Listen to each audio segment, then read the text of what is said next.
All right, that should be it. Let's do a quick load test.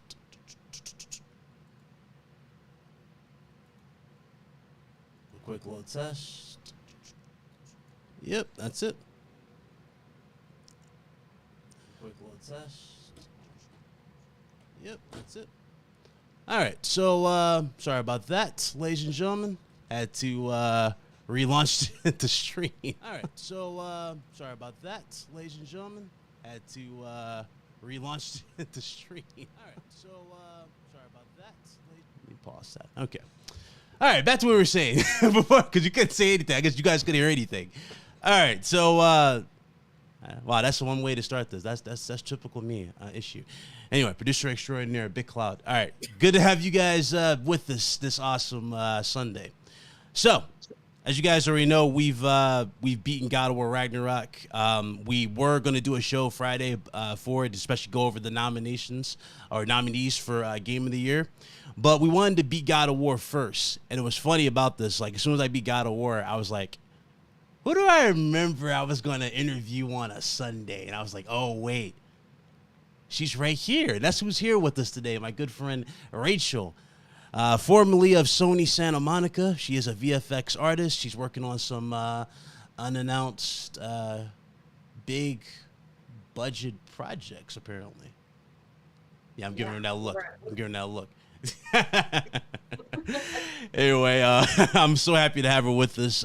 She worked on Ragnarok. She also worked on 2018. I'm very excited to go over the game, review it, break it down. What's up, Lakeith? I see you in the chat. But I'm happy to break this game down with you all. We're probably going to not spoil as much, even though we're probably going to spoil a few things, but I don't want to really go into crazy spoilers. I just want to go into the basics of everything and break it down. So, of course, we're here with Red Hood 420. What up? What up? Running off 4 hours of sleep. Somehow I'm still awake, and later on I have to go to work. So that's going to be very interesting. A fun-filled podcast, and then afterwards work. But it's going to be awesome. Oh yeah, absolutely. And of course, Rachel. How's everything been? Miss. I'm gonna call you Big Time Rachel at this point. She had the Hollywood treatment. What's going on? Oh man, how's everything? I'm great. I'm great. Back from LA. I've been back from LA for a week. I went to celebrate with the rest of the Santa Monica studio team rap party. I got to meet some of the voice cast. I posted some pictures on my Twitter if anybody's interested, but it was awesome. It was really cool to be around all those people and celebrate our hard work. A lot of people that I've never met in person. That was amazing. Just to be able to see my teammates that I worked with for a year and actually hug them. And drink with them. Yeah, you were on cloud 9 from start to finish with it. I was like, okay. She was just having a blast. So that was awesome to see. I'm over here just like, wow, okay, she found funny. The first thing I asked you, I think when I had you on here, when I interviewed you the first time, I was like, so Rachel, have you met Cory Barlog? And he was like, I never even seen the guy. And I was like, oh wow, that's surprised. Then like clockwork at the party, she's like, hey guys, I met Cory Barlog. And I was like, yep. They came full circle. I definitely I found him and I went straight for him and I was like, thank you for everything you do. He actually didn't actively work on Ragnarok. But, yeah, no, he was a producer. I think yeah. Creative director. So what is that process? That's what I want to know. Creative director. I know he wrote the outline, right? Kind of for Ragnarok. I'm not super familiar with it, to be honest, because I was a contract employee. But yeah, he was more involved from where I was standing on the public-facing side of God of War, just because Eric Williams he's not a social media guy. Yeah. If you ever met him, it would make sense. He's very soft-spoken, and I feel like people like him, they aren't on social media, and it's because they're healthy people. Yeah. He's cool, but from what I gather, he lets Cory take the spotlight, more than happy to, because Cory's more comfortable in it. Yeah, but, that's what I've noticed. I've seen a podcast or two with Eric, but he's always accompanied with Cory. So yeah, that makes sense, I guess, right? Which is so funny because like even at the party when Eric was giving giving the speech to everyone, like congrats, like all this like hard work we did and it paid off. He was like, "This is my worst nightmare," like standing in front of like hundreds of people with a microphone. You know what's missing? You're missing Ryan Hurst coming out there with the Thor voice, like, "Hey, yeah, let's celebrate. I brought mead." That would be funny. But it was like Cory did a speech and then Eric did a speech, and Eric is such a good speech guy. Like he gives these fantastic hype speeches that have these like beautiful metaphors in them, and like after he gave that speech I like ran up to him and I was like, that was great. I don't know why that scares you because you're so good at it. Good hype guy. What's up to everybody in the chat? What's going on? John Nola boy, what's going on? Deanna, what's going on? I see you. Ari, Taos, Liger, what's going on? Welcome back. Lokita, like I said earlier, what's up? Dragoon, Jerry, Mighty Kratos, what's going on? Who else is in here? Cryptos, what's up, my brother? My brother Vin's in the chat. What's up, dude? What's good? He said Sonic Frontier should be nominated. I wouldn't do that. I wouldn't do that. It says let's say some people like it. It was great. You saw ads for it? Sonic Frontiers? I saw ads for Sonic Frontiers, and I was like, oh, right. That came out literally a day that's before. That's sad. You said all right. Like, I thought it was not a good way to watch the game. Not before God of War. Nah. Yeah, definitely not the greatest time. Okay, so I had to restart the stream, so I lost you guys' channel members. To everybody who resubbed, I think it was John. Appreciate you. Dawn was another. And shout out to Rachel, also became a channel member. I appreciate it. Thank you all. But yeah, before we get into this too, bro, another part of our childhoods has officially been, like, we lost, bro, and that was Jason David Frank. I don't know if y'all heard, but yes, it's true.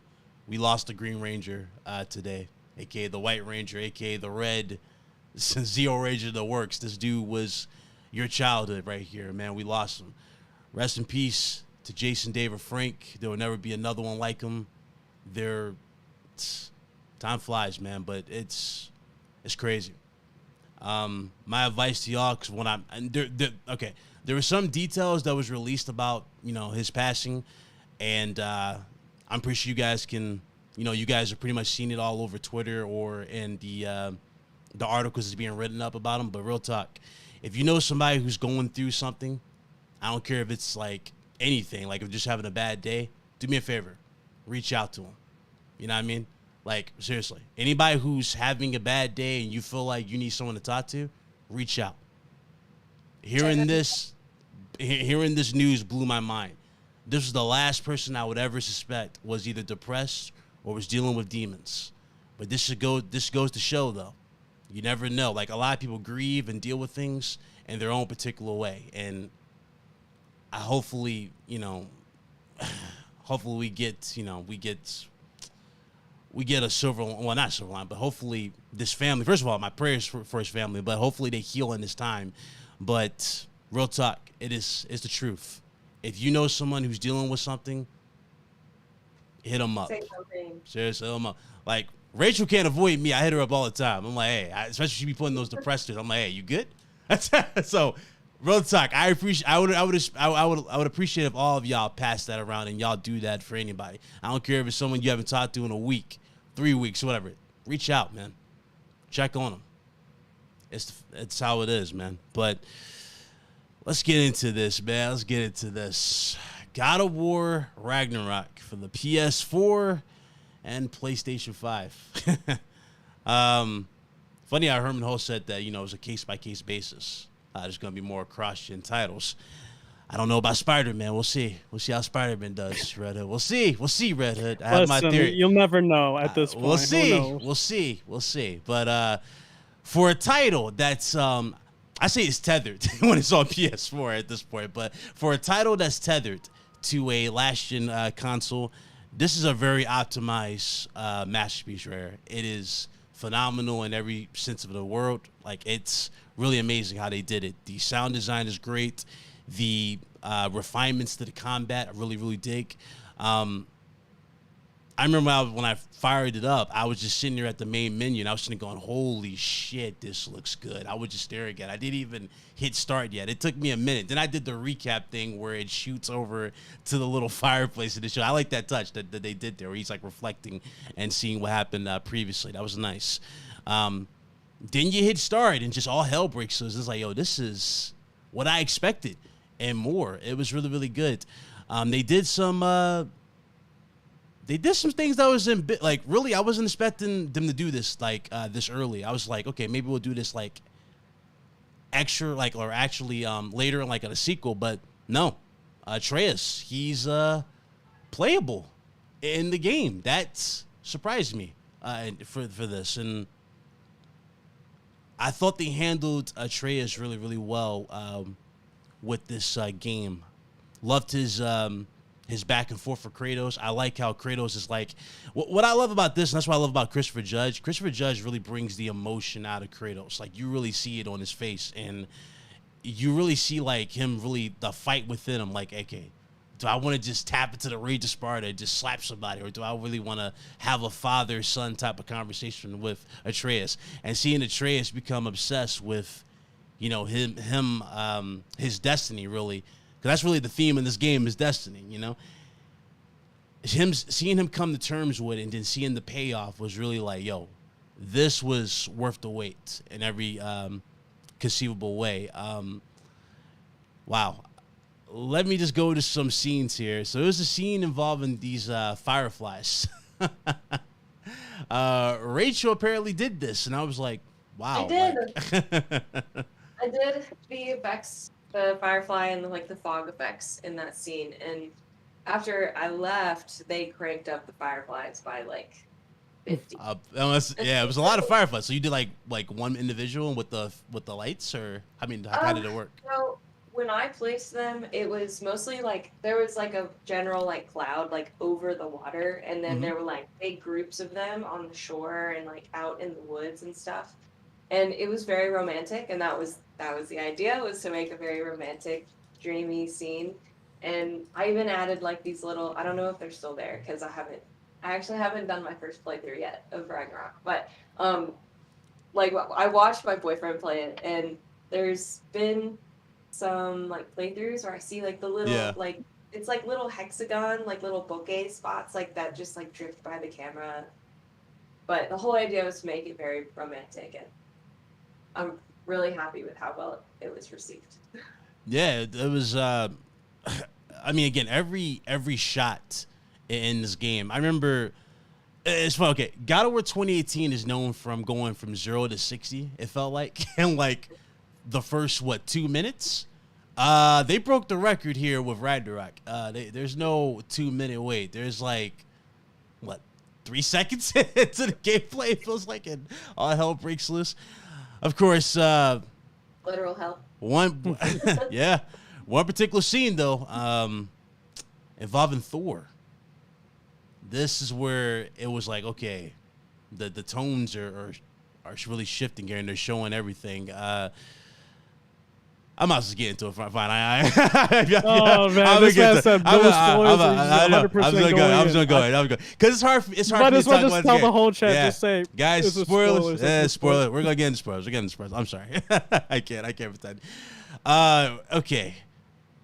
The scene with the house. Can we just start with that, Richard? Can we just how did that whole thing just come about? Like, how did you guys redid it? Because at the end of 2018, we saw Thor in like a cloak.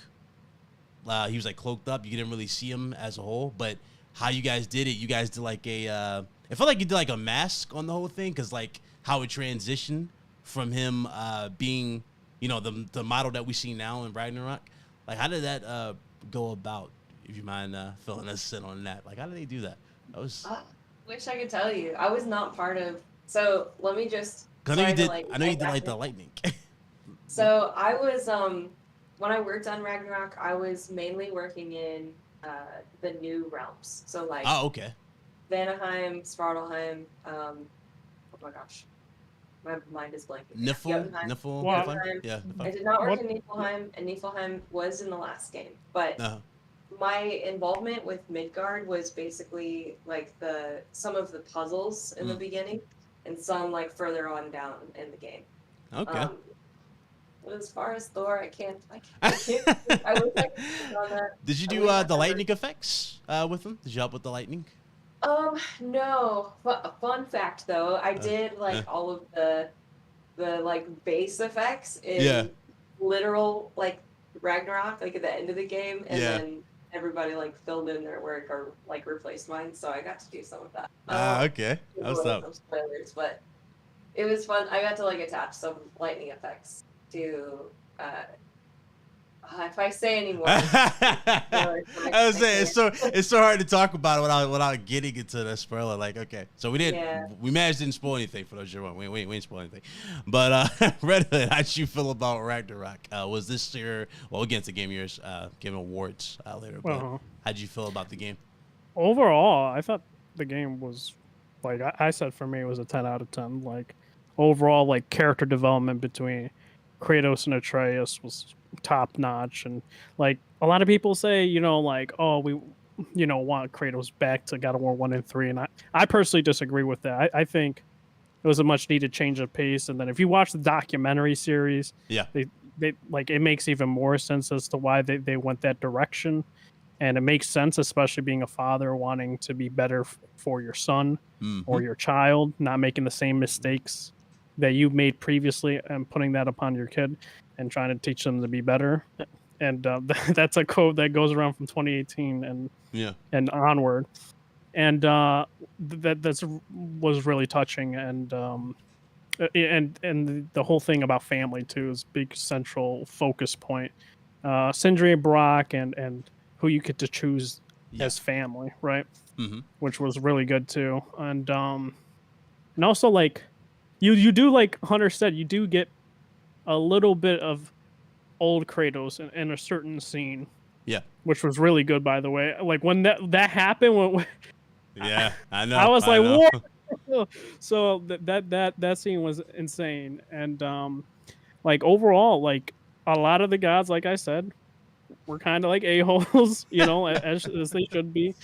And but very human, like I said, Thor's development, even though it's not a huge like time frame that he's in the game. But it is so good. I was shocked by that, and seeing the conclusion of Thor's story and Kratos' story and everything around that was really good. And like I said, the enemy variety, like I said, that was a complaint for me for 2018, and they specifically. And other people were saying that, and they specifically, mostly like ogres, the little ogre things, Yeah, and then they specifically, made more enemy variety, which is incredible. And the same thing with the boss battles, because like that's another complaint I had was a lot of the troll fights like were the main bosses, right? Which they did say they ran out of budget, and that's kind of what they had to work with in 2018. But it was a lot varied, and a lot of the side content, like side mission structure, it was like so good. Like I think Gene Park put it well. Like it's up there with the Witcher 3 side missions, and I was shocked by that, and I was like, those missions were really good, and kind of like build up the lore as well for certain characters, and then of course the back and forth when you're on the sled or on the boat, like it's like so good. And then there's callbacks to like older God of War games, which was tremendous, and even PSP games, like Ghost of Sparta. And I was just like, I did not think they would do that, because even in the mainline games, I'm pretty sure they didn't really talk about Ghost of Sparta like that. They're like referenced to like items, but not through dialogue. Which they did that, and I love that about it.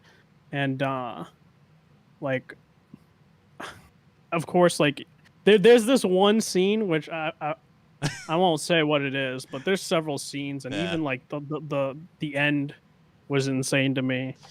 And then the end, not gonna lie, I felt some sort of way by the end. I was touched.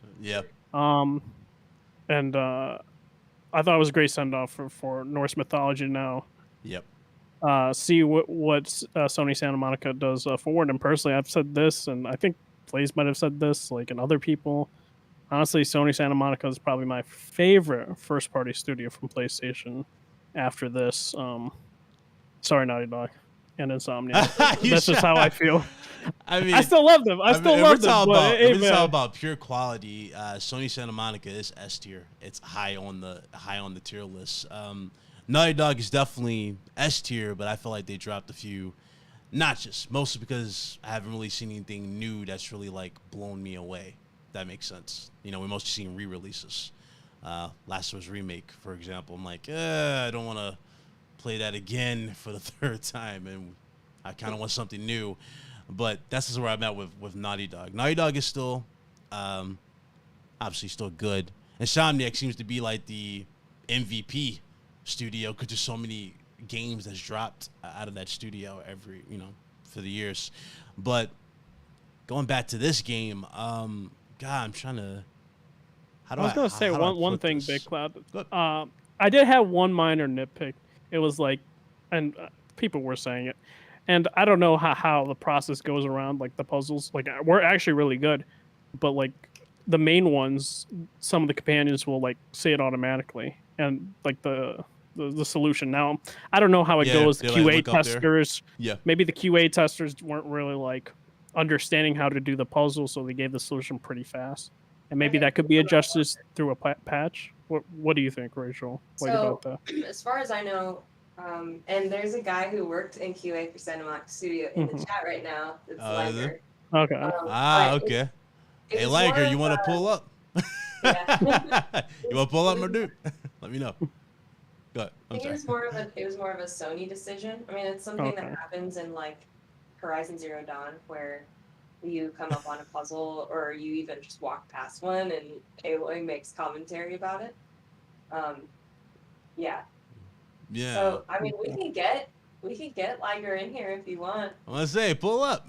We open this to all developers, man. We're opening this up to developers, testers, everything. Everybody who played the game got on it. We definitely. Jay, do you want to come in? Do you want to hop in here? I'll say it was an experience. Yeah, there was that one. There was a few times where like well, I mean, obviously this is fixed by just hitting like, you hit restart checkpoint, but I don't know if you ran into this issue a few times. You know, like when you get to like those little walls where you can't really get past, you need the companion to break down, Rachel. Like they'll stand there and they're not really doing anything, and I'm like, you gonna hit the wall? You gonna do something with this wall? And then I hit restart. It's like, oh, now he hits the wall. I'm like, wow. Thanks. Yeah, I had one bug, and it was like I was in Vanaheim, and I don't know what it was, but like picking up items, it wouldn't pop up the circle or anything like this. So I just, restarted and it just worked. That was like the only thing, minor bug. So got no issues in terms of bugs. Yeah, I mean everything was flawless. I remember I was complaining about the parrying early on, but then they fixed that. Obviously, as you progress naturally through the story, you understand why. But I was like, damn, I kind of missed my parry from 2018. It's like, oh, never mind. Yeah. They fixed this. This is really, really good. So it was good. Like I enjoyed it. The soundtrack was fire.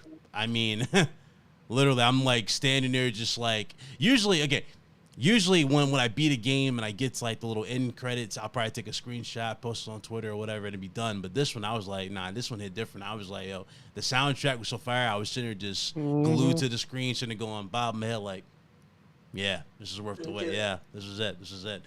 And oh yeah, absolutely. The weapons in this game were really good, more refined than ever. The Leviathan X, I felt like was obviously favorite in God Over 2018. Rachel already knows, that's why she bought it twice. But once you got the Blaze of Chaos, I felt like the Blaze of Chaos, obviously they were good in 2018, but it felt like they weren't as good as the Axe. And here is a different story. The blades are definitely where they need to be in the right power range, and you can obviously make your build any way you want. So if you guys want like a more defensive type of build, you can do that, which I do like that. It definitely works. I wonder why we can't really customize the armor sets though. Did y'all ever talk about that in the teams? You think, like for example, like you can put different armors on and match them up, but you can't really change the color of them. You know, make them your own. Customize them. Yeah. Yeah, I'm sure that has to do with budget. I mean, when I worked on Borderlands, and I worked a lot in like the customization, tech art part of it. It's a process. It's very, very time consuming and like very memory wise expensive. Mm-hmm. So I'm sure that has something to do with it, but I can't speak definitively on it. Mm. But I feel you. I feel like in this day and age, everything should be customizable. I mean, we have the power to do it. We might as well. Yeah, let me make it my own. Let me make it look badass. You know, Savage. Like the most badass looking suit in the game involves the trials. You know what I mean? Like that's pretty much the most badass suit in the game if you want that. That does. Trials? Oh yeah. That's it. I helped do the fog in the Norns trials. Oh, did you? Okay. Yeah, that looked good. I'm not gonna so lie. bad that I can't remember the lighting artist's name. But there was a lighting artist that did like he basically like placed fog volumes, and then I placed fog sprites so that it wasn't just like a big gray blurry wall. You'd have like textures in there that looked like swirling fog. But I got to do this. Oh wow! How did you Well, I mostly rocked the Armor of Tyr, that blue one. I thought that one was like the dopest set until I got to like the one from the trials. I was like, damn. Which one do I pick? Which one is it? Like, Which one is it? It's the blue. It's the blue one. The blue and gold with the blue, the blue with the gold and red like trims through it. Yeah, that one. Oh yeah, I know which one you're talking about. Okay. Yeah, that's one I rocked for the most of my playthrough. I kind of missed that other armor from the Valkyrie fight. You know, I'm talking about that green one that had like the smoke in it. That moved. Yeah. I was like, damn, that armor's not in it. That wasn't the. I think that was Niflheim's armor. Yeah, it's like the one piece, like it's on the shoulder. And that was like probably the most OP one. Yeah. There is a callback to it. It was like the Raven. I forgot what armor set it was, but it was like the Raven one. Yeah, I haven't even. It moves around after you upgrade it to I don't know what rank it was, 7. Like 6? Yeah, you upgrade it to the max. It like it does extra things. They actually did more with the Ravens, ladies and gentlemen. I remember I complained about the Ravens. I'm like, these dudes are just here for patent time, but whatever. It's a trophy. Got them. No, now they serve a purpose, and they're part of why you're doing it. You're doing this. And it's like, okay, they don't like Odin. Let's just put it like that. They don't like Odin, and I thought they worked for Odin. So that was a nice little twist there. Spoiler free. I'm trying. Try not to. God, what else? What else is there about this game? Combat's good. Soundtrack's good. Story is top tier. The voice acting, I mean, I can go on all day how well they did the voice acting for this. The sound, the ending and the message that they had at the end. I remember I was sitting there scratching my head because when a certain character says it, I'm like, wait, what are they talking about? And then you finally, it hits different. It hits different when you get to the end. It's like, oh, wow. Okay, so that was good. But, nah, it's good, man. It was good. I do highly recommend Ragnarok. Meant to do a video. Well, I recorded everything for the video, and I tried to do it, and my damn Premiere Pro messed up, so I had to get that fixed, but I fixed that. So I'll definitely have the review out as soon as I can, but I enjoyed the hell out of this game. I put so many hours to it. Funny thing is, this is what I love about this too, because Rachel's an Elden Ring fan as well, so she played the hell out of Elden Ring, so she knows right out the bat that Elden Ring was super high up on everybody's list here. Red Hood played the hell out of it. I was like, dude, I don't know, man. I think Elden Ring might win Game of the Year. It looks like it. And I was thinking that it was deserving of it. Yeah. I just didn't know how God of War was going to be received. I mean, like, you spend every day in that project, and you're like, okay, I know how I feel about it, and I know why things are the way they are, or why decisions were made. But you don't really know until the game is how out the general masses, in millions of people's hands, how it's going to be received. So I know you were blown away though, because you saw like it's gotten universal critical acclaim at this point. Everybody's like, oh, this is the definitive God of War. This is better than 2018. And I know you were just like, yes, we did it. We need this. I cried the day that the reviews came out. Yeah, I was like, man, I loved this game, and I'm hoping that it was received the way that I received it, at least. Yeah. And it was just very, very, very humbling. I mean, very, like, one of those moments where you're like, I'm part of something that's bigger than me. Yeah. I mean, looking at all the categories that this game is in at the Game Awards, it looks like it's going to do a straight sweep for a lot of the awards. Like, you know, what was it? Best narrative. I could see it winning that. I could see it winning for best voice actor. You know, I could see it winning for so much. Game of the year is so obvious, you know, on the table right there. But you also have Elden Ring, and that's the thing too. I don't know how Elden Ring's gonna play into this. Elden Ring did extremely well. A lot of people love it. People are holding that super high. But God of War, man, God of War hits so different from this. I remember I was playing Elden Ring. I was like, damn. As much as I'm a PlayStation guy, you know, you guys know I dedicate this channel to PlayStation. I had to tell you guys, and people got on my face about this. I didn't even tell Rachel this, but I was like, damn, low key, Elden Ring killed Horizon. I was like, damn, low key. And then people were like, oh, how can you say that? You're a PlayStation guy. You can't. I'm like, listen, I don't shoot the messenger. I'm just going by what I've seen. When Elden Ring dropped, come on, Rachel, you saw it with your own eyes too. Was anybody talking about Horizon when Elden Ring dropped? No. Nah. This is one of those arguments that's like, for me, I'm like, I'll be happy for whoever wins Game of the Year, because like the games that are up are all amazing. They're all great. And some of them are games for different people. They're not all like, exactly. They're not all created equally, and like there are people who who really like Dark Souls type games, and there are people who don't. There are people who never touch games like Horizon, or never even like even though God of War has been critically acclaimed, there are people who won't play it. So yeah, it's like it's hard because the playing field is not the playing field, but like what has been developed and what's like on the roster are not the same product five times over. Yep. They're all totally different. So I want to what I really hope is that God of War wins the accessibility. Oh yeah. The options on there are insane, and the team did such a fantastic, like they did such good work, like addressing people who need those accessibility options to develop this game. And like just I saw the work that went into it, and I mean everyone's seen how many accessibility options there are in the menu settings. Last of Us is not on the list, was it? It is. Is it for accessibility? Yes. Okay, so it's I wonder if it's on there for accessibility, then that's going to be a tough back and forth right there. It'll definitely be between the two. It's going to be tough between those two because they offered a lot. But I agree with you, absolutely. Most of the categories that this game is in, it should be like, hey, listen, just give them the award. Don't even nominate. Don't even say the other games in the category. But again, they got to, and I understand. I'm just excited. Like I'm happy as well, but I'm even more excited going into the future of this because we've seen what this game looks like now, while it's tethered to a current gen, system.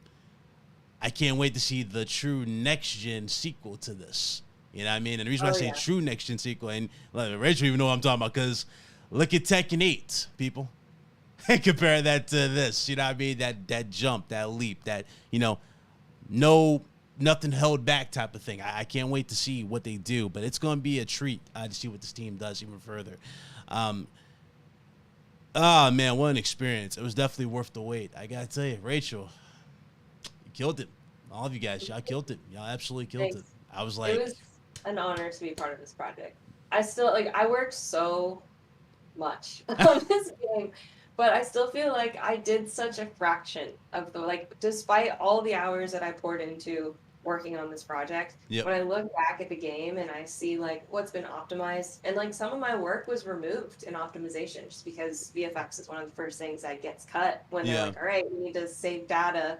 for the hardware limitations. Yeah. Yeah, that like some of it got cut, and even despite all those hours I put in, I feel like the work that I like made it in is such a fraction because the game is so big and there's so many people worked on it, and it was just an honor. How'd That's all you I gotta say. Yeah, how'd you? I meant to ask you about the dev kit situation because obviously dev kits are stronger than the consoles. I Um, don't know about any of that, but I can tell you that I worked on a PS4 dev kit the entire time that I worked.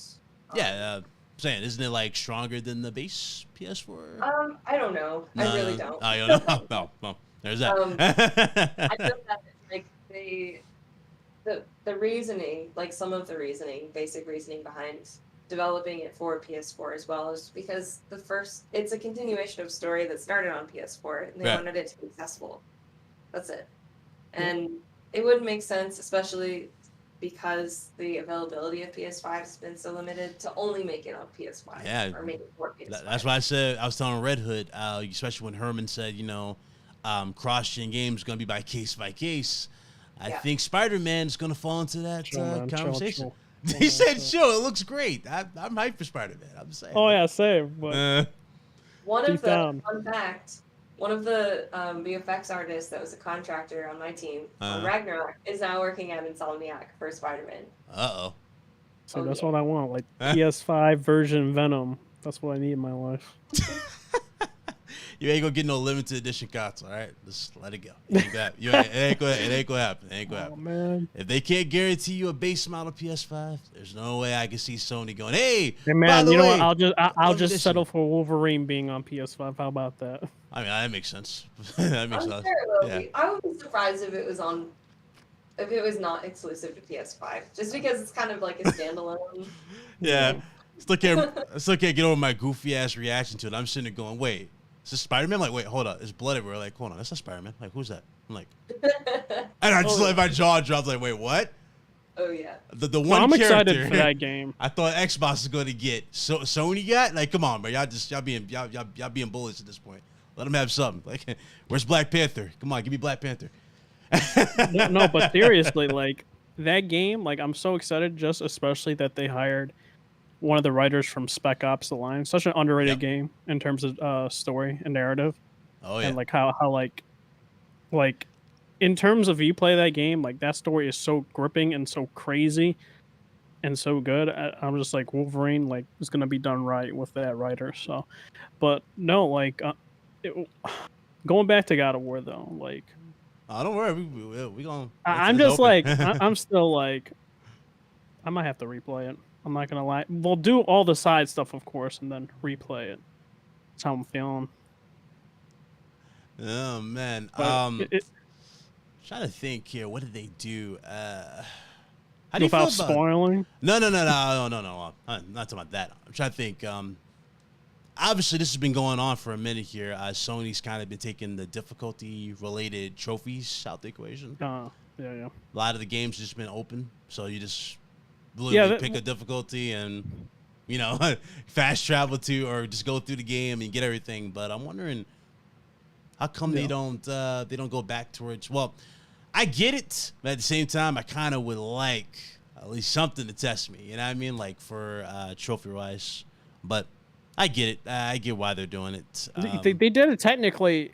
Power, I don't know how it's Power Picks or something like that. Picks, So they said the first game to introduce that and going forward for PlayStation as a whole was God of War 2018. Yeah, and then Spider-Man followed suit, and all the other games followed suit. So it's like more like. Would I love one? Absolutely. The only consolation prize, like I think Spider-Man did, was put the ultimate difficulty trophy as like DLC kind of in its own category. Yeah. But that's what like I get it in terms of a financial aspect. Yeah, so I mean, you want like more people buying the game because it's easier to platinum. Right. The reason why I said one. that though, the reason why I said that because a lot of people are asking, like, "Oh, Big Cloud, what did you play yours on? Like your game on?" I was like, "Well, I played on Give Me Balance." They're, "Oh, you didn't play it on Give Me God of War?" I'm like. No, I want to enjoy the game. Thank you, Rachel. I want to play the game, enjoy myself, and plus, there's no reason to play it on that difficulty. So I'm just gonna have fun. I don't think what difficulty that you play the game matters as long as you're having fun and enjoying the experience. There you go. I think Personally, I like to play in normal mode in whatever game I'm playing, just because I want to like have the experience it, learn it, right? Intended. Yep. But I won't lie. When I played Cult of the Lamb, and maybe this is partly because I was playing on a Switch. I started playing on the Switch, which is not optimized for it all. I put on easy because I was like, I'm really sick of fucking dying. I'm really tired of this. I can't. But, I'm like, yeah, whatever difficulty you have the most fun on is the difficulty you should play. And if anyone judges anyone for that, they need to go find their own difficulty. It'd be funny as hell. They're like, hey, I played the game on Give Me God of War in 2018. You remember that was a trophy. So I'm sort of going, did you know? Because I'm looking at the trophies. only way to find out was looking at trophies. No, not the trophy. It was the shield thing that they had for Give Me God of War. You got the like, I think it was just like a cosmetic thing for the shield. There are some games that like, getting platinum, I'm totally disinterested in because they have required achievements like beat the game without getting any damage. Dude, that's kind of like Dead Space 2. Dead Space 2 had like maybe 3 saves, and if you die, that's like, what I missed. And it was game over. Dude, I guarantee you when they do the remake for part 2, because we know it's gonna happen, that trophy's not gonna exist, and I'm gonna be like, oh no, it's not. Probably not. I'm gonna be pissed because I'm like, dude, that was one of my proud achievements right there. I was like, dude, I beat this shit with 3 saves, and that game's tough. It definitely was. It's so tough.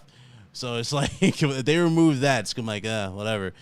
But that's the even crazy thing about it too, because we got another banger next month. We got Callisto Protocol, and Rachel owes me a stream for that game, so I can see that. Callisto Protocol is supposed to be scary, right? Yeah. Oh, maybe. They have Sam. You know what's crazy is I don't know if this is true, but I think supposedly, Sam is in it, and Karen Fukuhara from The Boys. She's in it too, and then I think people said that they used Sony mocap or something like that for that game. I don't know if that's true, but supposedly that might be the case. I mean, for that. I'm all in. I can't wait for that. Plus, you got watch other people play scary games, and like I like to watch. I like horror and thriller media, but when it comes to physically playing it myself, I like get such physical anxiety that I'll like throw the controller, and I don't know. I'll try. You start twitching about looking over your shoulder and stuff. Like, yep, this is gonna be good. I'm saying that'd be good. That's some good content. Why not get it? Play it. I'm down for that. Playing horror game might be like peak entertainment, though. I'm saying because we got Harry Potter next year. I gotta wait till next year for Harry Potter. Oh boy. I'm just saying. I'm really interested in seeing what the VFX are like on that game. Yeah. But I have my beef with J.K. Rowling, so we'll see. Oh yeah, we won't get into that. If I can get like a free copy, that would be great. I want to support the devs. It's just hard to support her. Yeah, she's been on some. She's gone full boomer. She basically pulled an Adam Sessler, ladies and gentlemen. It's been pretty bad. Yeah, it's like wow, really. Yeah, like you. I'm like, why? You know, your name and me, childhood. You know, it matches really well. You mean tell me you do this now? I try not to let like her. I know, like spoil the game. Affect, like, yeah. My childhood experience, but like knowing that if I buy this game, my money is going in her pocket doesn't make me feel good inside. That's the sad part. I pre-ordered the damn thing. I bought the Ultimate. I was like, dude, I gotta have this but then I was hitting the nuts because I was told, like I read about it because they said no Quidditch is in the game, and I was like, what? I feel like that's something that would. Like that should be like a main mechanic. Yeah, Quidditch. Like what? Yeah. Quidditch is in the game? What? That was like the first thing I was going to do. I was going to say, Red Hood, get on the game so I can kick your ass in Quidditch real quick. No, it's not in here. Listen, man, you know. Well, listen, if there was Quidditch, there wouldn't be multiplayer. You know that for a fact. And if there was multiplayer, you get smoked. No, you're just bad at multiplayer. Oh my god! Here we go. Here we go. We got other people to validate for me. Listen to me hovering over the eject button. Go ahead, keep talking. You see. When anyone calls you out, you want to hit an eject button. You hate to see it. So Trevor, come on. Can we talk about the indie lineup for Game Awards? Absolutely. Take it away. Oh man. Okay, so I'm probably the worst person to take this away. I've only played 2 of these games. But I have played I played through Colts of the Lamb and Stray. I think Colts of the Lamb was definitely my choice as far as what's on here. But I'm like looking at this lineup, I'm like, oh, I want to play Tunic. I want to check this out. That's like everybody's that's high on everybody's list is Cult of the Lambs. Have you played it yet? Nah, I haven't even touched it. I played some of it. It was pretty good from what I played. I mean, I also like it's a roguelike game, and you have like community management, which I really like, and like resource mining and crafting and stuff. How do you think Horizon's gonna do now that you've seen all these bangers in these lists? I mean, it feels like Horizon, and I hate to say it, but it's like Horizon's just been forgotten. I think it's just, I don't know what I think. I love Horizon so much. And Horizon, it's good, like, the IP is one of my favorite of all time. I love Zero Dawn. I love Forbidden West. Yeah. But, like, Elden Ring and God of War are pretty hard to top. I mean, best game direction, I don't see Horizon really holding a candle to Ragnarok or... The only thing I could see it maybe is art. Maybe. Art design? Which one's... Maybe. Maybe, but then there were so many, like, issues. That's why I'm saying maybe. I don't like that. That's a slight chance. Everything else, I don't think it's like it has 0%. I mean, yeah, not even the audio. And no slight to Ashley Birch, like, but Christopher and Sonny and the other nominees to me were Immortality. Listen, I don't like saying it like that. That's a different game on its own. I get it. I get what they're trying to do with that being like live action, and you can use your cursor like a Netflix show and all this stuff. And personally, I don't feel like. Yeah. I know like people want to like make that to be like, oh, that's a game in itself, and I get trying new things, but I don't know. I'm very much like 50-50 on doing something like that personally. I'd rather have like actual game design and like, you know, VFX artists instead of somebody, you know, setting up the camera like you and me, and then me making like a hint game and say like, look at the scene here, let me click here, and then that's personally something I'm not interested in. But like when it comes to like a lot of the nominations though, it's hard for Horizon. I had my own problems with the game, but it's very much like a repeating of 2017 Game Awards. I mean, everybody's going to feel like that, especially for Ragnarok. But again, like I told everybody before, if you're expecting like crazy, like insane gameplay changes from all of these games, I don't really expect that with PS5 from PS4. I expect more refinements. And that's why I said, again, the game's just going to look more and more better. They're going to be more polished. They're going to perform better. And that's about it, really. I don't expect like crazy overhauls and everything. Like I don't expect Spider-Man 2 to ditch the new free flow combat, right, and add to that. No, I expect it just to be faster.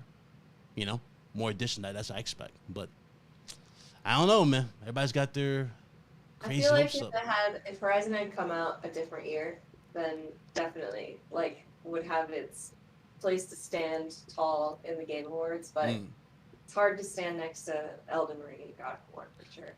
Yeah, what year would that be? I even think next year would even be worse for it, right? Because you got Breath of the Wild 2, Spider-Man 2, Final Fantasy 16. We don't know how games are gonna come out. Oh no. Yeah, so it's a hard. Maybe last year. If it came out last year, maybe. Yeah. And even then, It Takes Two was super high. Yeah. So that's a problem with Horizon. I was really proud of It Takes Two winning Game of the Year, despite it not being my favorite game. Just because it was cool to see an indie studio game be Game of the Year. Yeah, it gave you hope, right? Any game can win. it's a small team, so like that team like feels that the whatever like sense of accomplishment a team like God of War 2018 would feel winning Game of the Year, it's like the same amount of accomplishment but for like 60 people instead of like 400 plus people. I mean, the dude who won obviously is a badass. He's known for the whole fuck the Oscars. Oh yeah. I forgot his name. I don't know who you're talking about. Yeah, he's iconic as hell for that. Yeah, fuck the Oscars. Yeah, there you go, Alan. Said it all the time. Love that guy. I was like, damn, he won for saying fuck the Oscars the year prior. Dude, that gave him so much popularity. I know. And Jeff was like, come back. Because everyone just like made memes about that and stuff. And I just found it insane. When he did that live, I was watching. I was like, wait, what? I was gonna go, I love this dude. This dude's bad. And Jeff was like trying to take the mic from him too. It was so funny, and then he just brought him back. He just comes back and wins the whole damn show. I'm like, wow, okay, that's what you want to see. Esports stuff, I didn't really care about. I don't really care about any. The only thing I see besides players, I don't.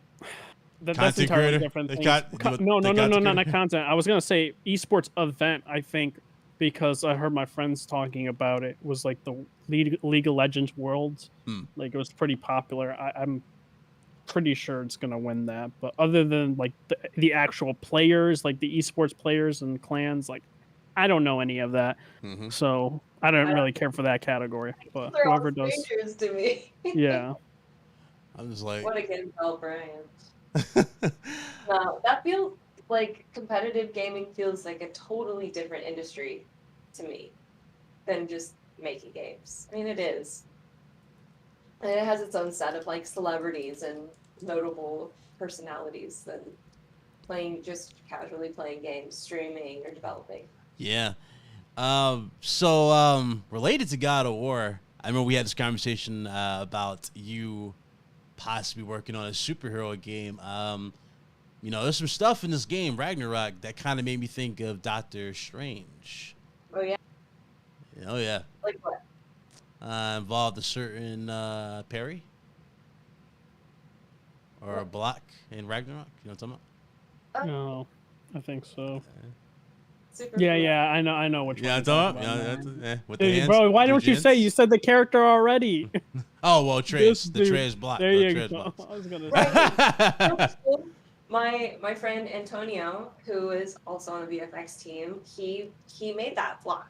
I don't know if it was like optimized or updated after he and I left, but he definitely worked on that. I'm saying he was watching Doctor Strange. I was getting Doctor Strange, but I'm like, you son of a bitch, like doing the fans. Doctor Strange, the multiverse of man, or just in general. Yeah, just like it's one with the little ring, like the rings. Yeah, he's just talking about like where Doctor Strange would have like a shield or something. Yeah, I know. Okay, I see what you mean. Yeah, maybe. You'd have to ask Antonio. I bet I could get him on here. Yeah, that'd be badass to see it. Yeah, he could tell you what the art direction was. I mean, I wouldn't be surprised if they were like, yeah. I guarantee he was. He's probably binge watching Doctor Strange, like, oh, you know what? That's it. I'm like, you son of a bitch, I see what you do. Oh yeah, I mean, when we make visual effects, especially for things like a block that everyone's going to use repeatedly and see, and is going to be on the screen a lot of the time. We have a meeting where they're like the art director or the lead or whoever is the like saying power on what the effect is going to look like. Yeah. They give us references, so that they'll be like, here, we want something like this, but maybe this color palette and maybe more this shape. And I wouldn't be surprised if Doctor Strange magic was part of that direction. I don't know what it was. I can't say. I'm sure Antonio can tell you, but no, that's part of the process. So it wouldn't surprise me if it were. Nah, it was funny because I remember as soon as the game was revealed, everybody was excited. You were excited as hell. I was like, immediately I was like, damn, it looks great. It looks fantastic. But dudes was doing comparison to from Thor, right? Like Ryan Hurst's Thor to the MCU, and I'm sitting there going, oh god, they think Thor is supposed to look like Chris Hemsworth, and it's like, no. No. I mean, even in 2018, Mimir calls him a fat oaf or something. Yeah, he said a fat slob in like 2018. is like very drunk all the time too. So it's like Power hungry. I didn't like he was a big dude. Like he's a very much big dude that Yeah. in Norse mythology. So kind of shocked. Like I don't know, man. Like I know there's MCU stands and fans. Fans are different thing than stands. Yeah. Like, they'll die by everything with the MCU, and they're like, this is how this is supposed to happen in Norse mythology. It's like no. People like it's hard when you have two medias drawing from the same source material. Yeah. Because, I mean, creatively, there are going to be differences. And what I think is hilarious is when people are like, oh, this is closer to the original Norse mythology. And I'm like, Kratos wasn't even in Norse mythology. Yeah. So why does it matter? Yeah. I mean, forget Brock is Texan. He has a Texan accent. So here's what, Irish. Angerboda's black. Like, there's no... Yeah, like, exactly. This is their own. It's not like... Everyone, like, maybe we're drawing from the same source material, but, like, inevitably through just creative decisions, things are not going to end up exactly the same. Yeah. Whether one person is writing the material or this person's writing the material. You guys were clearly flexing with Thor, though. Like, obviously in the MCU, he, Chris does the thing when he puts his hand out and the hammer comes to him. Thor does that in the game, but he also does this thing which blew my mind where he snapped his finger. And he snaps his finger. And I was like, what the hell? He just snapped his finger and it came to him. And then he throws and that was cool. Find out the history behind Mjolnir and the Leviathan Axe as they collided. That was really cool too. So I have Mjolnir and the Leviathan Axe with me right now. Yeah. My only gripe about this. It doesn't light up. Well, there's no, the Holder Brothers brand is not on it anywhere. Oh, okay. Which I don't know, I can't remember if that was like something that they did, but like it should be on there, right? Yeah. Like, cause they made it. I was surprised though. They didn't have like lighting effects for those things. I was like, damn, that'd been badass. Like if it just lit up, like where the little cracks are, like in between, like it light up. That'd be cool to add onto it, but they didn't have those. But again, it was dope as hell. Higher budget. Higher budget hammer. Oh man. I'm sure someone out there is gonna make one that has. Somebody's for sure. I can always somebody do some crazy build, have the thing like a damn stand or something for it, and it lights up. Absolutely. But man, what an experience! Seriously, what an experience. I already know Rachel's gonna give it a 10 out of 10, so I already know that's your rating. Retta, what's your rating for God of War Ragnarok, my brother? Oh yeah, no, for me, I put it out, explained it on Twitch when I was like staying up way too late, and I was like, definitely for me it was a 10 out of 10. My game of the year, like, wow, Elden Ring was. And you're an Elden Ring stan like me. No, I was not a stan, bro. We are not doing this. I had it as my default game of the year because there weren't any other like games that were like. Hey, at least you didn't pull a Death Singer. That's what. Listen. I called him out for that. That's all I got to say on that. I noticed it and I knew it, but other than that, like Elden Ring for me, just like personally, like Bloodborne to me was a better game personally, right? Yeah. I just felt like open world wise, Elden Ring was fantastic open world. It's just a couple things it kind of took steps back in terms of soundtrack and even boss battles for me personally. But like overall, like dude, the Elden Ring 2, if they fixed up the problem like 2018 did, like that to me will be a perfect game. But God of War did those and Ragnarok and like I said, like emotion, like that story was really good, and side missions and seeing more content, especially even afterwards, after beating the game and seeing certain scenes, literally after the game, in certain realms, which is dope, and seeing like that. Not going to spoilers, but like I said, it's gonna be interesting where Sony Santa Monica goes next with a new IP. Or especially with the ending we have, I have no clue. Good. Yeah, I have no clue. It is like I want to say because you see a certain scene with Kratos, and it's like, and you're like, okay, maybe it's not what I think in terms of a next God of War game. I don't know. So.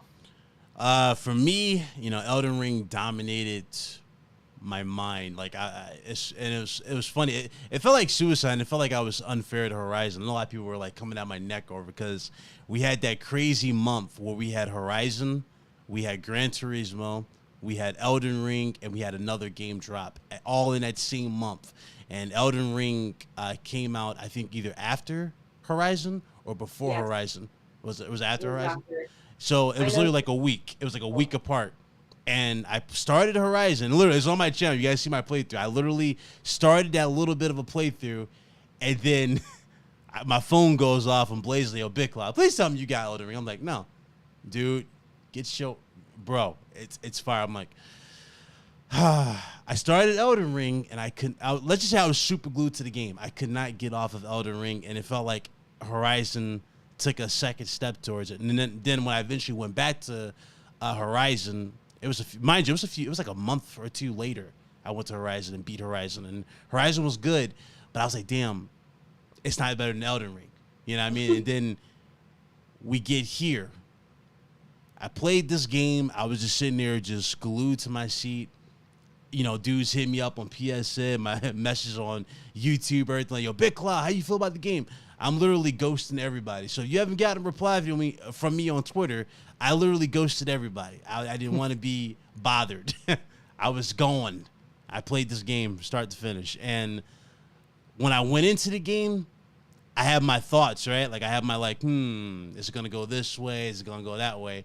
You get to the middle, you're like, okay, maybe it's not going to do this. And then by the time you get to the end and you see the other ending, you're like, yeah, this is what I want from a game of the year. This is what I expected from a game that is game of the year material. This is what I wanted.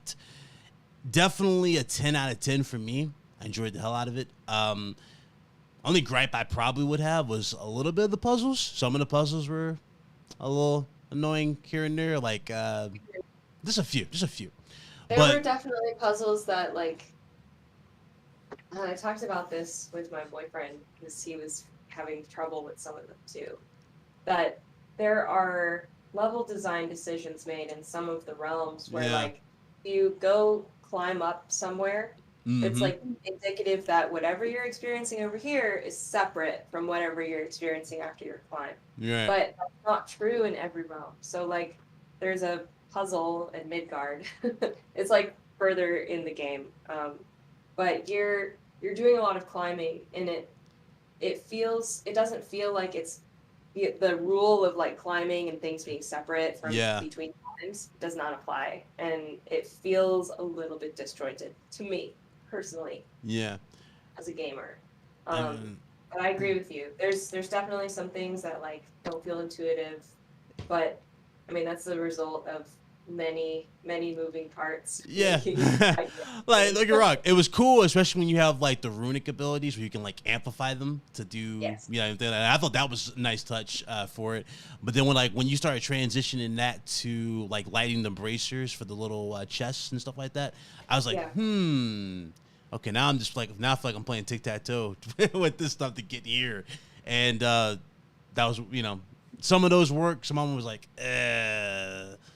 do we really need to have that? But I mean, it was that. There's a puzzle in Vanaheim, I think when you are returning to Vanaheim. Yeah. Where I got to work on this puzzle and do effects for it, but you're trying to open a door that like rolls away. And it like has the gate. Oh, the gate. Yeah. Yeah, that one. Yeah.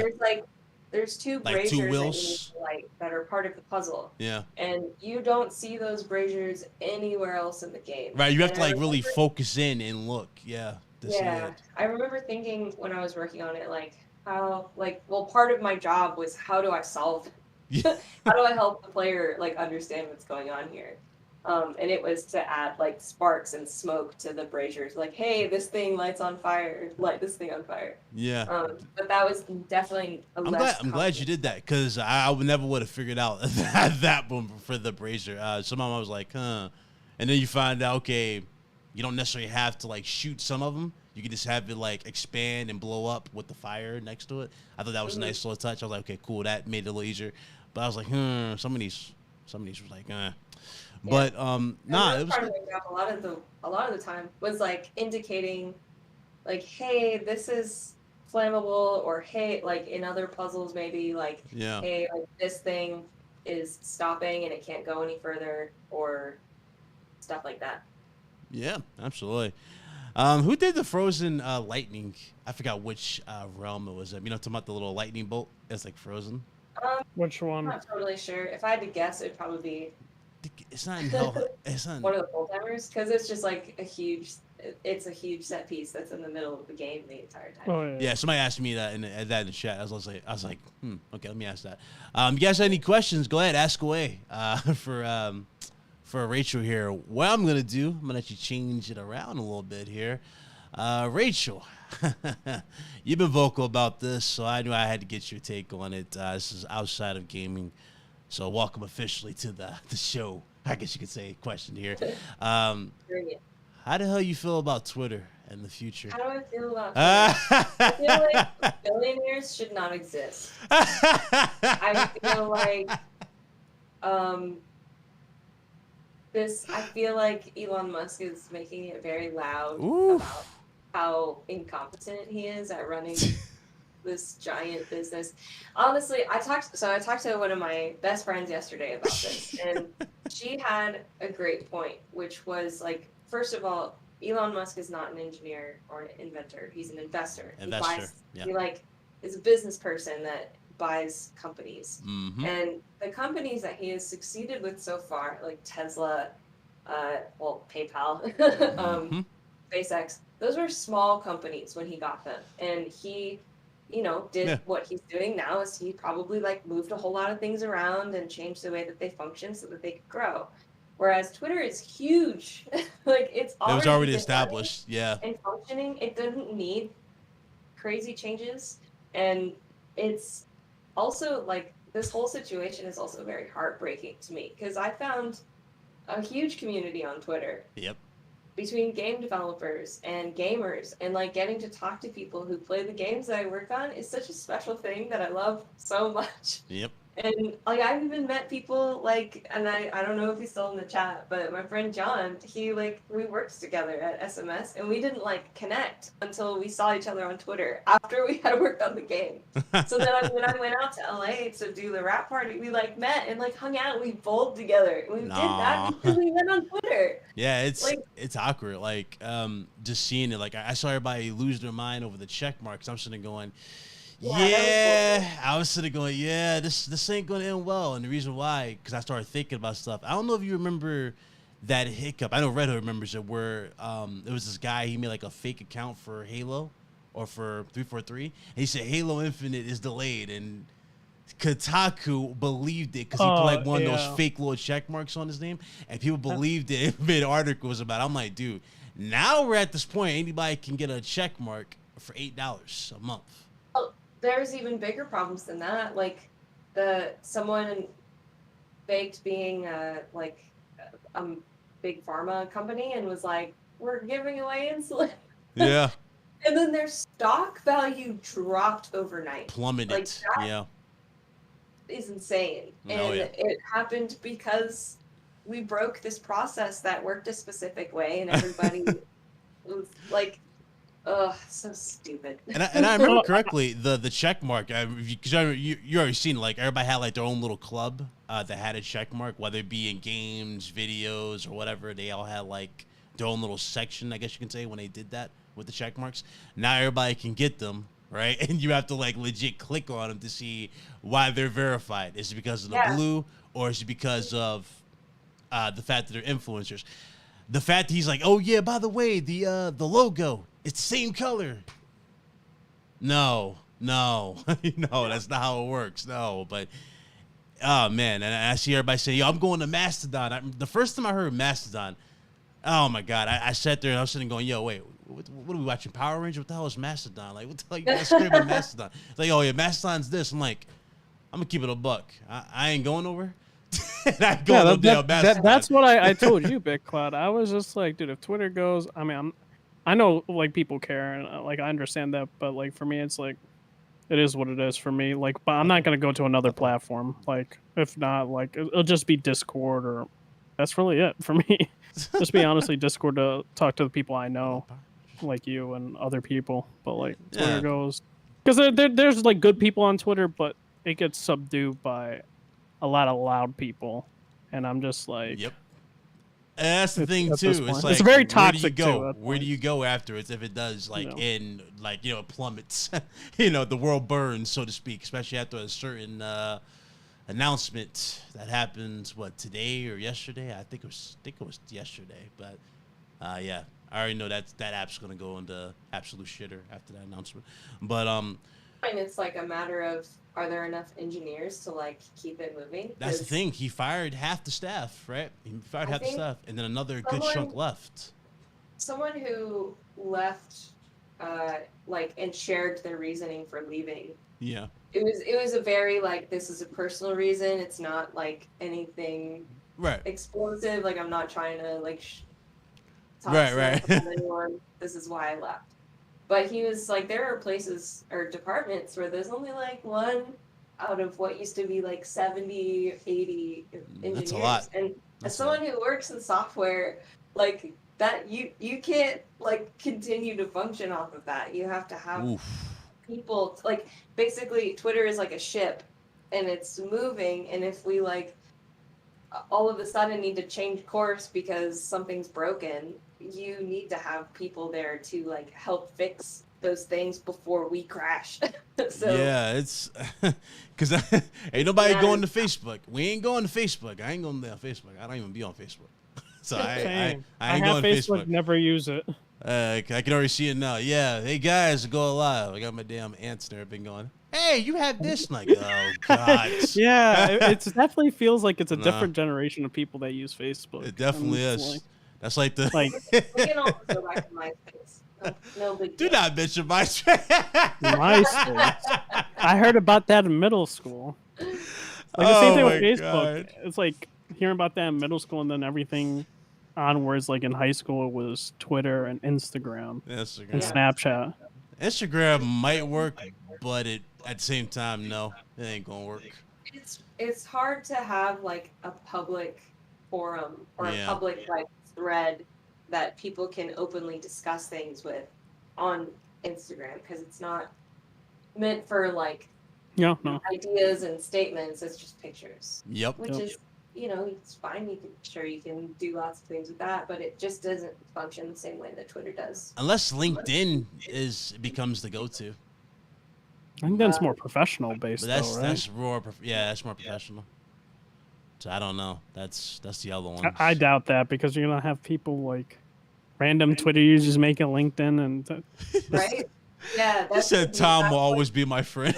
And that you can just hop on there, make an account, and just be nobody and jump in on discussions. Whereas with LinkedIn, it's like I don't even use LinkedIn enough to have an opinion about it. But it's like Facebook professional. Yeah. Like my whole vibe on LinkedIn compared to Twitter is a whole different. I'm super like to the book how I do it on that to Twitter. Professional. Yeah, you got to be on LinkedIn. So I don't know, man. Twitter's LinkedIn is how I got my job at Santa Monica Studio. There you go. But that's what it's for. That's kind of that's for work. Right? It's not really for like public discussion, open public discussion. It's like professional development. Yeah, it's oh boy, it's a hell. It's gonna be a hell for Twitter.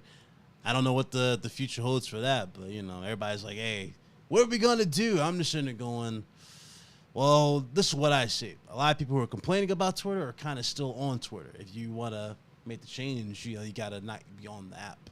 Set something. Oh yeah, like you mean the people that talk about Mastodon and say like go to Mastodon, but then they're still also on Twitter. The next day they'll post, hey, I just had eggs this morning. It's like you're not helping the situation. You're like, follow me here, just in case this app goes. Follow me here. It's like, okay, but you're still here. Yeah. You're still here. If you want to make that change, you would have to like have everybody have like a mass exodus to go into that site. And I don't even know how that site even functions or works. So it's like that to me, I'm just not gonna do all that work. Ancient or alien technology at that point for me. Like locked into it. It's like moving. No. You know, we don't know. We're not familiar with the new UI of Mastodon or co-host or whatever anyone ends up moving to. But you know, it's like doesn't feel the same. We're used to like a certain type of experience, user-wise, app-wise, and it's not going to be the same. You said, imagine how many issues would get resolved if they left Twitter. I mean, everything would be gone. They fix everything in the snap of a finger. But the thing is, they don't feel pressure to do that, so they're not going to do it yet. So there's that. You know, what you see with Twitter is what you get. I will say definitely branch out. You know what I mean? Rachel's done that with YouTube, so she has a YouTube channel. Make sure you subscribe to that. She's got a few samples up on her YouTube channel. You know, showing off how VFX works. So that was pretty cool. I need to add more stuff on there. It's been a while. Saying that's some Ragnarok stuff there. Hey guys, this is how we did this. I think that'd be cool for the channel. Oh yeah, definitely. I'm not permitted to share anything. Like, okay. I'm not permitted to share like a collection of things that I've done yet. I'll probably share clips. Like a snippet, like a snippet. Yeah, like hey, I worked on this. But I can't like post my portfolio reel from Ragnarok until January. Oh, and that's just like Santa Monica Studios policy out of like respect for the players and wanting to and everyone to like experience the game without insane, like, you know, all of us all of a sudden posting all of our work and like, hey, look at all the things we did. Oh, sorry, there's like 50% content that wasn't in any of the trailers or but it's out of respect to the players. Definitely. Golly, it feels like everything just falling apart for record time over there and social media, especially after we spend so much time on Twitter.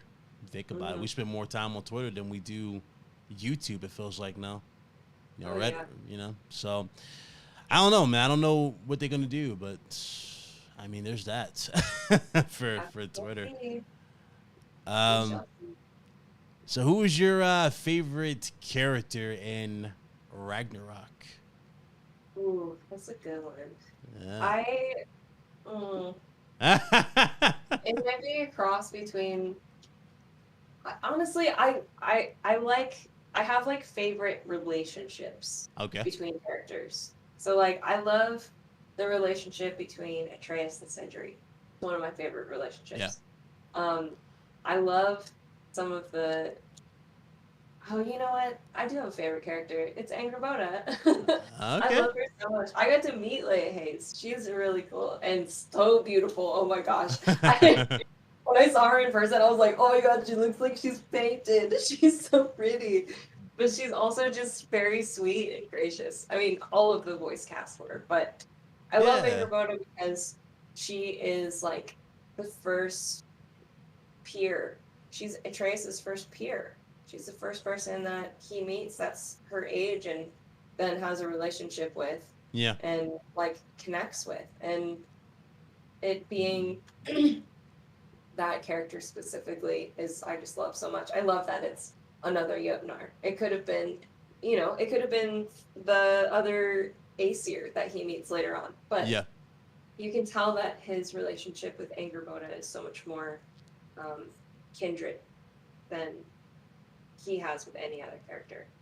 I think the character design did a beautiful job on representation for Angrboda as a character. It's just fantastic. Okay. I mean, for me, you know, it'll have to be out of Thor, definitely, or Thrud. Thrud was definitely awesome in the game as well. But also, you know, I'm surprised I'm saying this. Brock was also the other character I would say. I also love Ratatoskr. I love Thor's performance of Ratatoskr.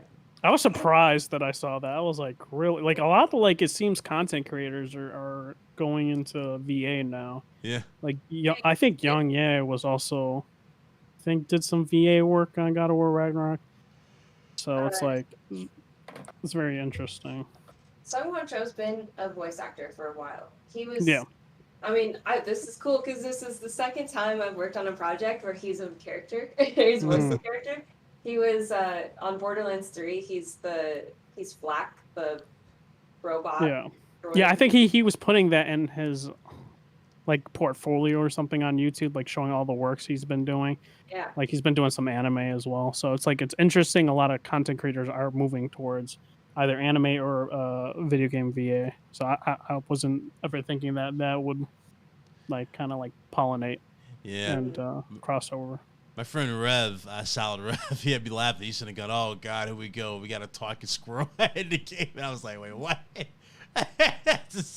That's funny, but that was another cool character in this game. God, there's just so much here, and there's so much we could actually go over, but we don't want to spoil everything that's in here. I mean, I'm like that close to saying, "Hey, listen, get out if you don't want to get spoiled." But nah, it's real talk, man. If you haven't played Ragnarok, if you're on the fence of Ragnarok, don't be. Go get it. It is worth every second. It is awesome, man. It's bold. It's brilliant in every way. Even it's funny. Like a lot of people know I didn't like Last of Us Part 2. I don't know if you played. Did you play Last of Us Part 2, Rachel? I basically watched Michael play the entire game. Did you like the game, story-wise? I feel like there was a point where it dipped. Well, when Ellie and her partner are like sitting with the baby and they're watching the sunset, I was like, that could have just ended right there. Right. It was great, but there's a lot of importance, I think, to the very painful story that they continue to tell after that. But I mean, that was like the first game, right? Like you come away from it feeling like, oh my God, my soul has been shredded to pieces. Yeah, like this right here. See, okay, Last of Us Part 2, it obviously took characters from that we grew an attachment to in the first one and battered and butchered a lot of them. And I was like, okay. And then it pulls like a gotcha moment. It's like, yeah, revenge is bad after all the carnage we did in the game. It's like, huh? Like I didn't like that. I understood the message, but I didn't like how they did it for Last of Us Part 2. The reason why I'm bringing that up is because Ragnarok does such a great job of establishing new characters, honoring the ones that we know, building layers towards them, and showing the evolution of them without doing this crazy, over the top stuff that's unnecessary. You know what I mean? Like I loved how simple it was to the point. Like that mind is being like I like natural storytelling. You know what I mean? I like natural writing that just translates into gameplay, cinematography in this case, or just what we've seen here, versus what we saw in Last of Us, which was done for shock value. I always say shock value, like the beginning of that game will always be a shock value thing where we see just Joel getting his brains beaten. It's like, do I really need to see that? No. Did that need to happen this early? No. Now what do we do afterwards? Oh, it's a revenge story. Oh wait, no, it's not a revenge story. It's a 2-part story. Oh no, it's not a 2-part story. They don't have a good ending. We're going back to this mansion fighting, and it's like it ends. I mean, like I think I talked about this, right? It's like I didn't have a problem with the story. I thought it was an all right story. But the main issue I had with it was like very much like you play as Ellie. Then all the other scenes that kind of like happened before, in between Ellie's scenes, is Abby's.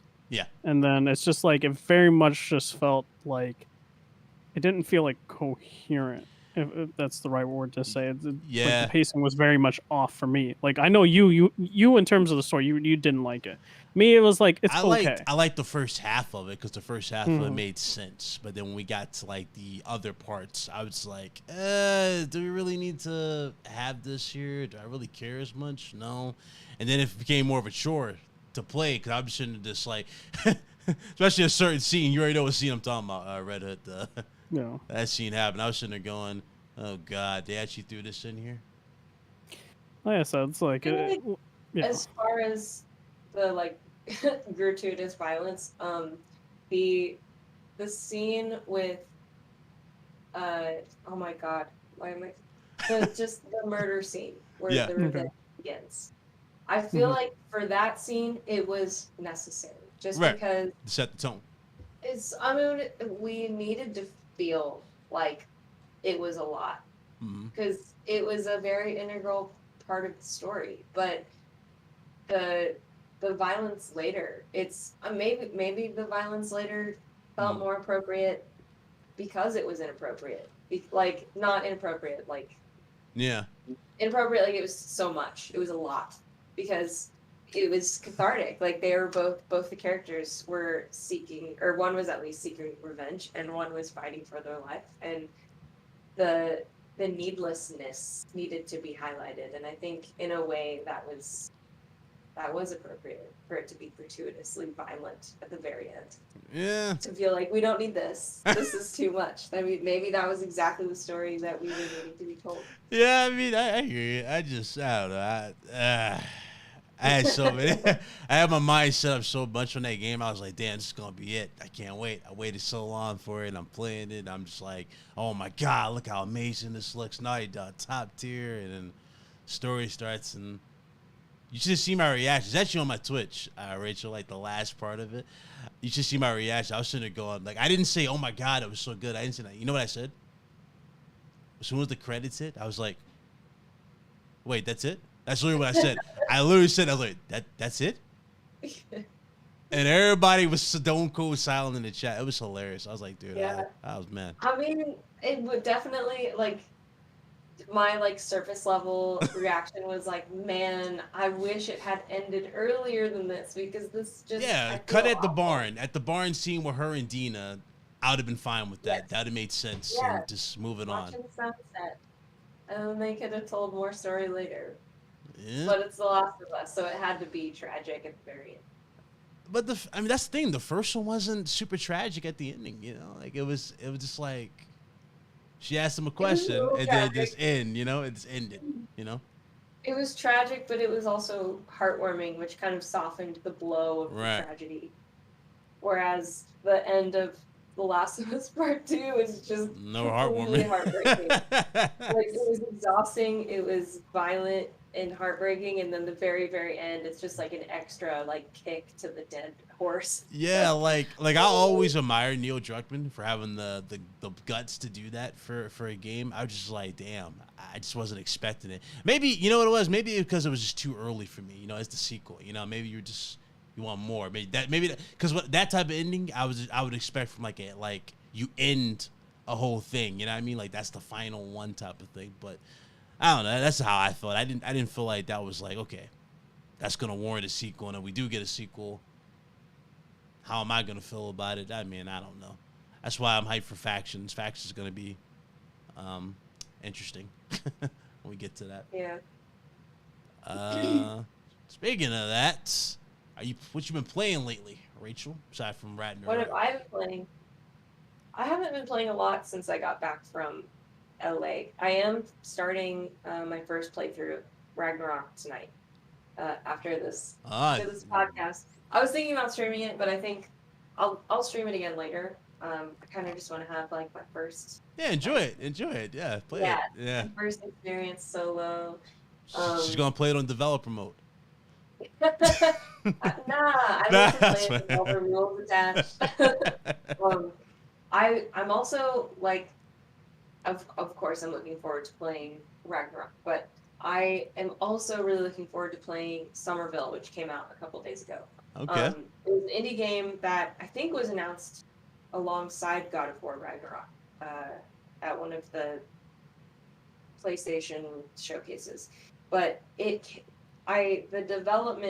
developers are the same, or some of the same developers from the studio Play Dead, who made Inside and Limbo.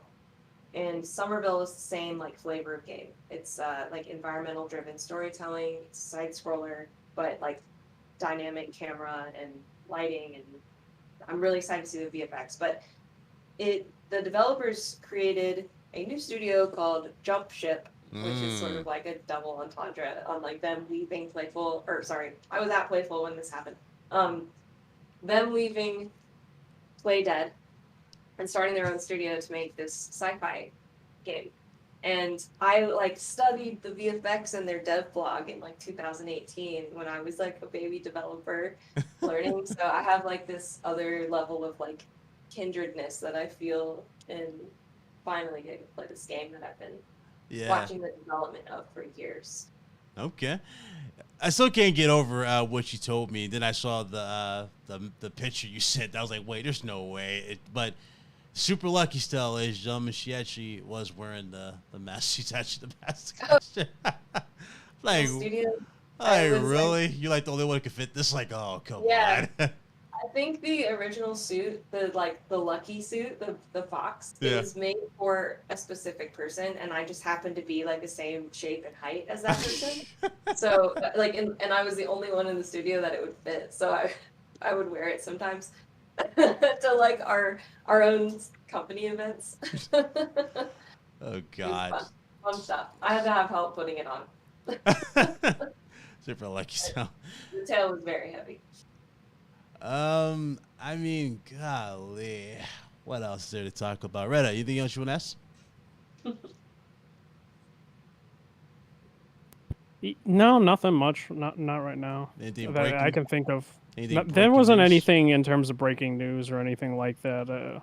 Yeah. I'm trying to like recall anything that really came out, but no, right now, unless somebody in chat like brings it up, I just don't think there has been anything of note that's really been coming out. Okay. I'm looking forward to the new Legend of Zelda, but I feel like the trailer for it was so underwhelming. Oh Lord. I mean, it's on a tablet, Rachel. It's on a tablet. It's running on or whatever the hell Flying that is. on a tablet. What a little damn Tegra processor. Thing is underpowered as hell. I don't know if they're gonna get that Switch Pro. I don't think it's ever gonna happen. I think the Switch Pro is gonna be the next Pro. Switch. Yeah, who knows? Ain't gonna have Evil West. Yeah, that looks good. How you feel about the fandom that's been going around, like the toxic fandom, whether it be MCU or just like in this case, you know, you got the fans of Ragnarok, right? And you got like I guess you can call them stands, but they're like the toxic like stands. You know what I mean? They're like, oh my God, this game, you know, naturally this looks better than everything. They immediately say, hey, nothing's going to touch it. And then when you so much as bring up a tiny flaw, like we just got done talking about, you know, like the puzzles. Me and Blaze talked about this on Salicast, his show, and we got dudes coming at our throats over. They're like, well, it's still better than 2018. I'm like, we didn't say it's not better than 2018. We just say it's got some issues here. How do you feel about that type of thing where you have fans that are a little too emotional over opinions? I think that it's really flattering that people feel so passionately about any game. I mean, any developer who makes those games and sees your passion is really flattering. But I don't think anyone needs to stand up for anyone. Like, the developers, like, they can argue for themselves. They can fight for themselves. Or, like, if there's criticism, fair enough. Oh, y'all know what I'm about to do, because she said that Gotham Knights, me and Red Hood. Yo, this dude's bringing that game up still. Before you bring it up, because it's a good segue. Because, like, I kind of did disagree, like, respectfully disagree with you when it came to the puzzles, Big Cloud and Blaze. Like, there are other people who also mentioned, like, because I played 2018 as well. I played 2018 right before Ragnarok. It was about the same amount of puzzles. Even since like the beginning of the game. It's not the amount of puzzles. It's like how some of them worked. No. Okay, no. Then I don't. Okay, then that's fine. That's what we're talking about. Yeah. Okay, it's not but the then amount of puzzles. I will say this when it comes down to it though. There were people saying there's a lot of puzzles, and it's just like, or God of War shouldn't have any puzzles, and I was just like, God of War, all the God of War games, just like Resident Evil, have puzzles. It's very like a staple point. God of War 3, I think when you're doing Pandora's Box, or like when you're like you have to move like the cranes you have to and align like the it was a whole level about that too. So it was like very much like that, and especially getting the chests too. The same thing that you have to do puzzles for that, and certain platforming to get those. So that I never understood that. And it's like I do feel people need to like play those games, but like I said, like if it's your first game, it's I guess completely reasonable, I guess, to make that assumption. Yeah, I do recommend everybody play all the God of Wars. I saw some silly comments saying like, "Hey, God of War has always been third person." I was like, Lord, I love the internet. But but yeah, I do recommend you play all of them. I mean, I love puzzles, so I don't have a problem with it. But I can imagine that if you're not a fan of puzzle games, that they would probably get on your nerves. And I think that's fair criticism. Whatever. Like, if you don't like puzzles, then you don't like puzzles. And yeah, I agree with that. And that's fine. You don't need to love puzzle games. And if you don't like doing puzzles in God of War, then I don't know what to tell you. So I know, you know, you say God of War 2018, you know, was like your favorite project of all time. Has it been dethroned with Ragnarok? Oh, for me? Yeah. I can't definitively say yet. I want to say yes, but I haven't played the game all the way through. I think story-wise, definitely Ragnarok is just very special. It's moving. I remember like reading, like my first month reading through scenes like that. The narrative team was like, okay, this is what we're gonna work with. Like this is what this cutscene is gonna be. This critical moment of character development, or in like point in the story where everything changes. Yeah. It was just text. It was just like a Word document, and I read it, and I sat at my desk and cried. I was like, that was so beautiful, and it doesn't even have any visuals. And just like that experience, I was like, okay, this is gonna be good. But the whole story, the development between Kratos and Atreus, and just seeing like, that grow, them grow. Beautiful. I love it so much. Because that alone, for sure, definitely makes it one of my favorite games. Okay. Even though I haven't played it through. No, I love the dynamic. You know, Sonny Sojic and Christopher Judge, they really just elevate those characters to new heights. This is like the best work, period. You know, God of War 2018 was special because it was the first time we seen it, and it was great.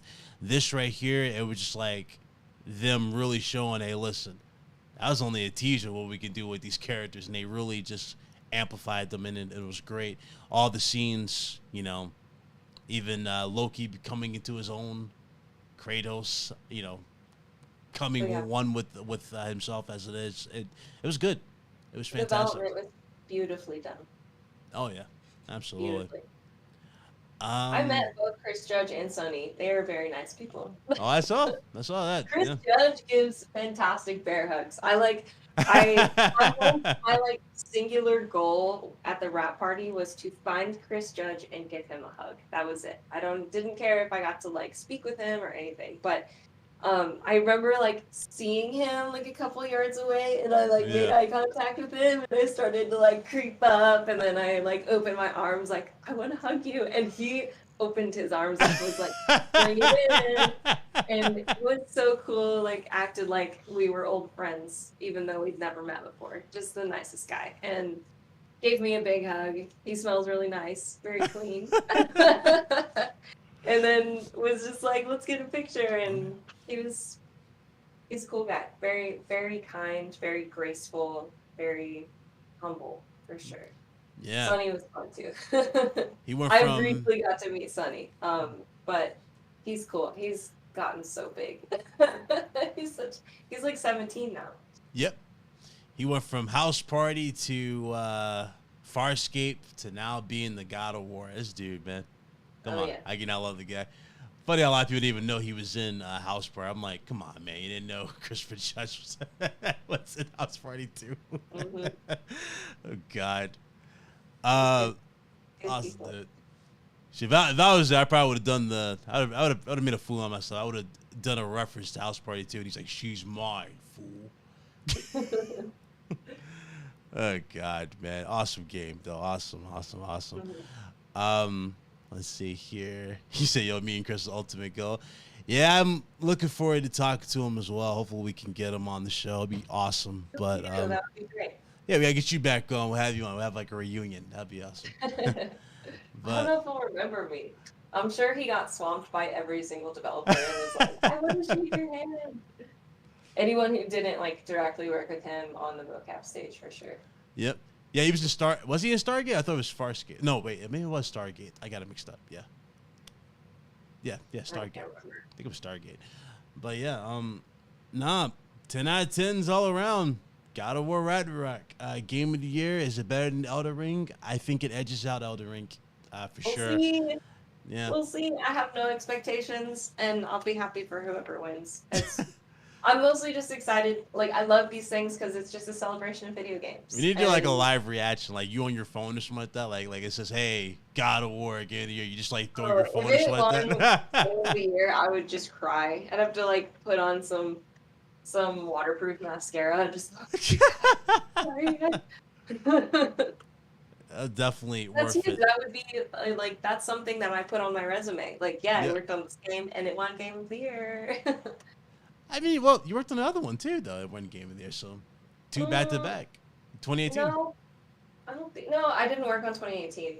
I know. Oh yeah. Oh yeah. You did. I wish I had. You came in later. 2018, I was like, that was like the year that my first year I worked in the game industry as a developer. Ah, gotcha. Yeah. I remember when it came out, it was, I was at Playful Studios, and I remember people talking, my coworkers who were fathers talking about how, like, special it was to play this game that had, like, parental relationship development and how close they felt to it. And I recall all of those things while I was working on the game, and it's just a continuous feeling of humility and, like, being honored to be part of this IP. Okay. So, can I expect a platinum from Rachel on this game? Oh, hell yeah. Of course. Must say, you made me proud with 2018. I was like, oh, I'm over here laughing. I'm at the edge of my seat. She's struggling with the Queen Valkyrie. I'm like, yep, this is going to be good. We're going to be here for 3 hours. She beats the damn Valkyrie what? The 10th or 20th try. I was like, damn. I almost got her on the first time. I almost did. I made so much progress on my first shot, and then after that, I was just like, yeah. I actually took that as an insult because she was like, because I was sitting there jinxing her in the chat. I'm like, oh, we gonna be here for a minute. And she gets the damn health to about this much. I'm like, oh, she's about to beat this dude. Like, oh damn, okay, she didn't beat her. So, so that was funny. oh yeah. Yeah, you gotta tune into her streams. Her streams are hilarious as hell. It's hilarious. She's like, I need some help. Guys. I'm like, well, what's she going? She better ask her directors from the chat. No, she gets up, goes to the right, and gets the damn Leviathan axe. I'm sitting there going, really? It's like, yes, I need this damn thickest power. I'm like, oh god. And then I beat her. You did beat her like after the third time. I was like, wow, okay. It's magic. Oh god. Especially haven't gotten that autograph. I would have gotten that autograph by everybody. Have like a memento. That would have been great, but I wouldn't have wanted to carry it on the plane all the way to LA. Nah, true. But I mean, God, not a whole bunch happened, but obviously, the nominees for the Game of the Year, different opinions on Ragnarok, everything of that nature. Like we said, man, it's fantastic. Go buy it, have fun, enjoy it. It's always a blast hanging out with Rachel, as always about this. And I'm glad we were able to finally talk about the game. I know we were like, a lot of you guys are going, well, when you guys ever going to talk about Ragnarok? I'm like, well, me and Hunter talked about this with you guys when we, after I did the review for Gotham Knights. The thing a lot of people need to understand, you need to understand NDAs and embargo, stuff like that. A lot of people were breaking those with Gotham Knights, and it's a real deal, man. You have to legit respect that process, and I respect the hell out of her to the point where it was like, listen, I ain't gonna ask for nothing like that until we get confirmation. So that's just how it is. But nah, it's always fun as hell to have her here on the show. It's always a blast to talk about games and this Thanks for having particular me. game. Oh, it's always a pleasure. And hopefully you guys enjoyed this, man. I know not a whole lot happened, but hey, it was a good conversation. That's what the point of this is. So I'm glad we were able to make that happen. Shout out to everybody on the channel, everybody who came through. Hope you guys enjoyed the show. If you haven't hit that like button, go ahead and hit the like button. Make sure you guys check out Red Hood 420, you know, Mr. Hollywood himself over there on Twitch. Oh boy, here we go. Chill. Hey, I said Mr. Hollywood. You know, you're not really going Hollywood. You know what I mean? If anybody's going Hollywood, it's this one right here on the right here. She's going Hollywood. Yeah. Yeah, I'm sorry. I was thinking you were about to say it yourself, so you saved yourself that one. Nah, I went, I ain't it's gonna. not bad. Hollywood sign was real small. That was it. She replies now, y'all, but wait till she blows up. She's gonna forget about Big Cloud. I'm like, Nah. But nah. Real talk, man. Go check everything out for Rachel. She's a channel member, but I'm gonna need her to put her link to her channel in the chat here or your Twitch. You want to put it in the chat? Spam it. Yeah, spam it. Oh my gosh. Spam away. Let them follow I'll you. just put it, I think I got my link tree for it. Does Linktree work on this? Does it work on YouTube? I don't know. I think if that so. works. Does It work? should Okay. be. Yeah, it should work. Like yeah. if you have it on your like Twitter bio or It anything is. like that, Oh, okay. like, Yeah, sure. it's just a link. So. Yeah, because I don't know if YouTube does that stupid thing where it's like, hey, you can't post that. Okay, there it is. There you guys go. Go check her out. Follow her on Twitter. Definitely follow her on Twitter. You know, be a part of the growing community over there. Definitely support her and check out everything. Check out her live streams when she finally gets back on Twitch. I'll be there when I can. I try to pull up as much as I can, but I pull up whenever I can.